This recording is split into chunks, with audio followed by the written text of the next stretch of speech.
Asante sana ndugu mtangazaji.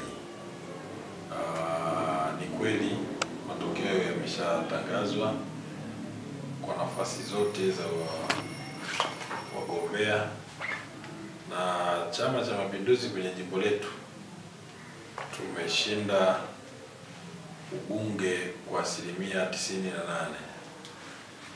Na sisi kama Chama cha Mapinduzi, kwanza tunapenda kutoa shukurani zetu kwa wapiga kura wa jimbo la Kiteto kwa kukiamini chama chetu na kutoa kura nyingi sana kwa wagombea wa chama chetu.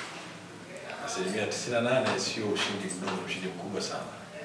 Kwa maana nyingine ni kwamba wapiga kura wameonyesha imani kubwa walionayo kwa Chama cha Mapinduzi, lakini pia kwa wagombea wetu ambao wameteuliwa na chama chetu. Na hii inatokana na shughuli zilizofanywa za maendeleo kwa kipindi kilichopita. Jimbo hili, mtakumbuka mbunge wetu alikuwa kwenye kipindi chake cha kwanza cha ubunge 2020-2025. Kazi alizozifanya katika kuleta maendeleo ya jimbo hili zimekuwa ni kubwa sana. Karibia kila kata, kila kijiji imepata miradi ya maendeleo na kutatua kero na changamoto za watu wetu.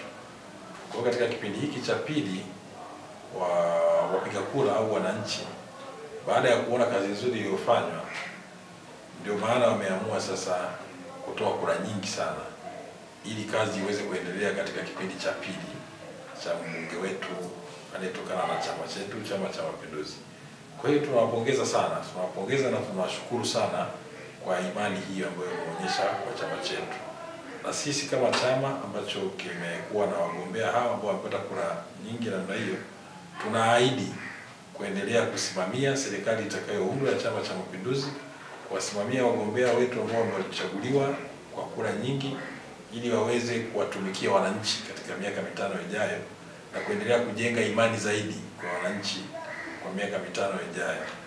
Tutakumbuka wakati tunaomba kura, tumezunguka kwenye kampeni, tumenadi ilani ya chama chetu ya 2025-2030, lakini pia tumetoa na ahadi mbalimbali, na kipindi hiki tumekuwa na ilani ambayo imechambuliwa vizuri, ukiacha ilani kuu ya kitaifa, lakini tumekuwa na ilani ya mkoa wetu ambayo inaonyesha kwa kila wilaya ahadi ambazo zitakuja kufanyiwa kazi kwa miaka 5.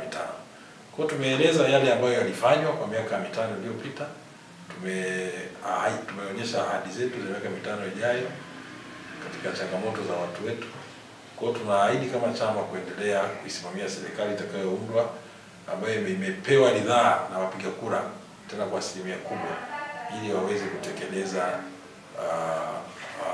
changamoto za watu wetu na watu waendelee kujenga imani na chama chetu.